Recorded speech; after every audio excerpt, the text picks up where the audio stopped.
Namaste and welcome to another bicycle live stream on Saturday, December the 28th at 6:40 a.m.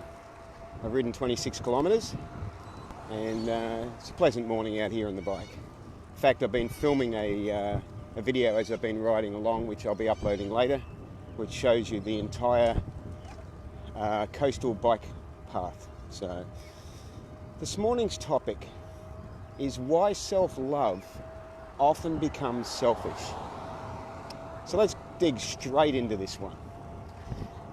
There are two types of self-love, and there is a fine line between them, and it's when we're not aware of the fact of this that this creates the issues that leads to today's title, why self-love often becomes selfish. Now, self-love in itself is essential. And it is something that has become something where, you know, in the last few decades, it's something we've become very aware of when it comes to working with healing modalities. And that's fantastic. It's wonderful that people are aware that they need to take care of themselves, that their own health in all different levels, from physical to mental, emotional and spiritual. That's wonderful. But whilst the intention may be a good one to take care of ourselves, the execution of it can lead to problems down the track. So let me explain. Self-love is the understanding of our value and what we are worth and what we should and shouldn't accept. Self-love sets boundaries, it sets acceptable behaviour, it allows us to say we will and won't be treated in a certain way, and this is all fine, this is great. However, we have to be aware that our false ego takes every opportunity to jump in and try to take control of situations or things that we're doing that we have genuine intent initially. The false ego is likely to hijack these situations. And so something that starts off with a pure or a very close to pure intention can slowly be eroded away as the false ego sees an opportunity to step in and want more power, I guess, because that's always its intention. That's always, you know, it's looking for ways to be in control, to have power. So if it can do that through the understanding of self-love, then it will do it. But how does it do it, and where does genuine self-love come from? So the thing to realise, as I said, that the intention may originally be a good one, but the execution of it may be a poor one if we do come from a base of false ego. So whilst it's good to say to someone that, you know, I won't be spoken to this way. It's good to be assertive with people. You know, it's good to you know, as I said earlier, to have the boundaries and to draw the lines on what is acceptable and not acceptable behaviour. Whilst that's good, and apologies for any strong wind, there is such a fine line between that and the false ego hijacking that whole understanding and making it about itself. And it's like, so it goes from a self-respect, a self-love, into a self-worship, which becomes a very dangerous territory to go into, because anything that inflates the false ego just leads to issues down the line. See if I can ride a bit slower so the wind isn't going to be too annoying. I'll change direction in a moment, it should be all right. So what we need to understand is that there is a fine line between self-love that is just coming from an intention of understanding that we do deserve respect and love, and then the other type of self-love which comes from an understanding of how much the universe unconditionally loves us all the time. When we have faith in unconditional, universal love, then we automatically find ourselves in a state of self-love, and it's a state of genuine self-love, as opposed to the other type, which is often very artificial, and which often ends up, as time goes by, in a state of false ego power control. It's like, you must do this for me, and you must act this way, and you must, all of that coming back to what the false ego wants, which is that control again. So when we are not coming from there, when we are coming, Rita says, what happens when you are totally ignored? Have son who has nothing to do with us. Our parenting wasn't good, but not too bad either. Good question, Rita.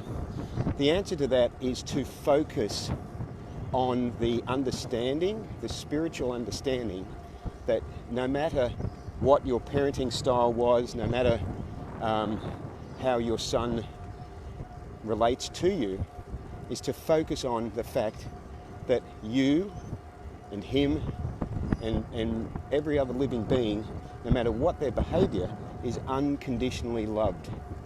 That your worth is so high in the eyes of the universe that no matter what you do, you are always unconditionally loved.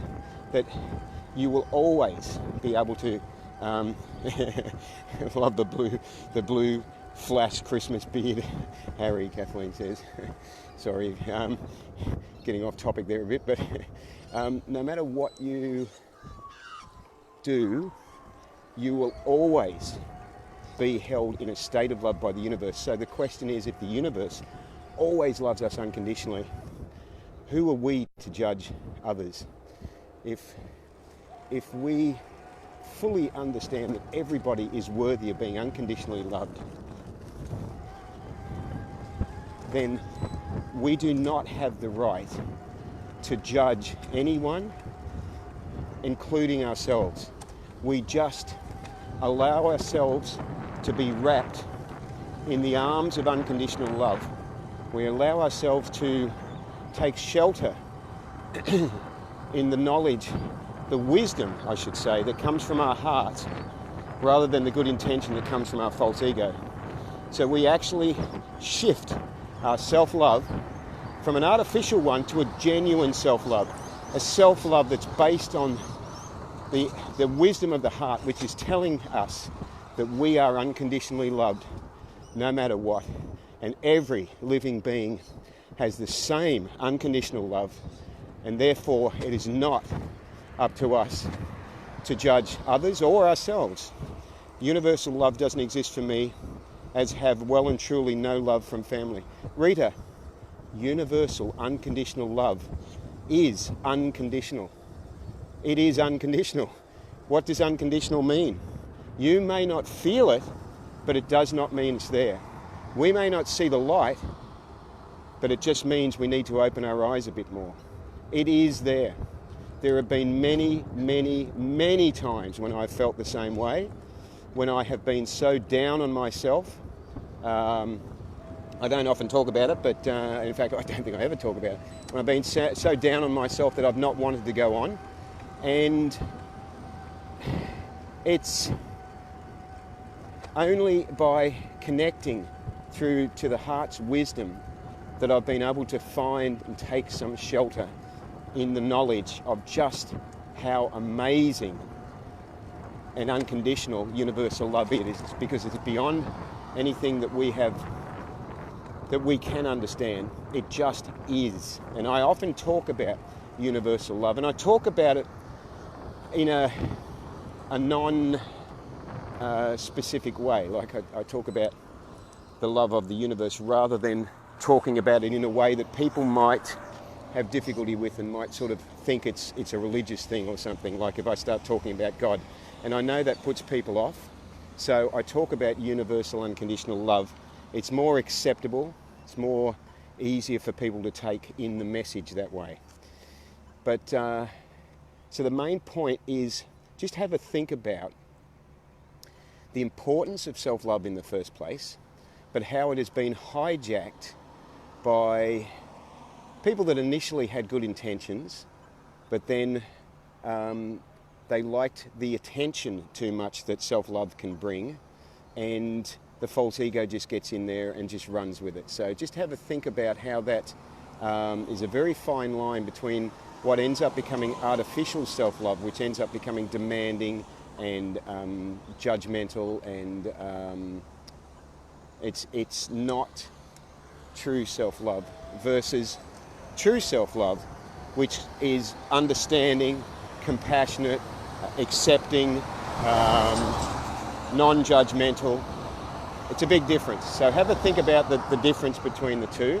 That'll give you some food for thought. And yes, agree. Kathleen says, yes, agree. It's a fine line that we need to continually check in with ourselves regularly. Yes, to make sure that we are allowing ourselves to stay on track. Yes. Yeah, I had a good conversation with my loved one last night about it, and it was really good, because we were, sort of debating this fine line of, like, it really is a fine line. It's really hard to know the difference. You couldn't even really look at someone and tell the difference unless you read their energy or their micro expressions. You might be able to determine the difference, which is not an easy thing to do. So be aware. Two different types of self-love. An artificial self-love that actually ends up becoming selfish, and the real, rarer self-love that comes from the heart's wisdom that allows us to realise our true worth and to just take a deep breath and just relax into that wisdom, just sort of feel that we're protected, that we're at peace, that we can take shelter in it, and know that no matter what we say or do, no matter what we have said or done in the past, no matter what we will say or do in the future, we are always unconditionally loved, and so is every living being. And that brings us back to this point of peace that I often talk about, this point of knowing, this understanding that where real self-love originates. We are worthy of being unconditionally loved, and therefore it just translates into we are worthy of loving ourselves unconditionally as well.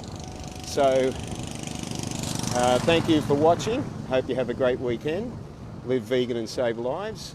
And if the weather's fine, I'll chat with you tomorrow. Ahimsa.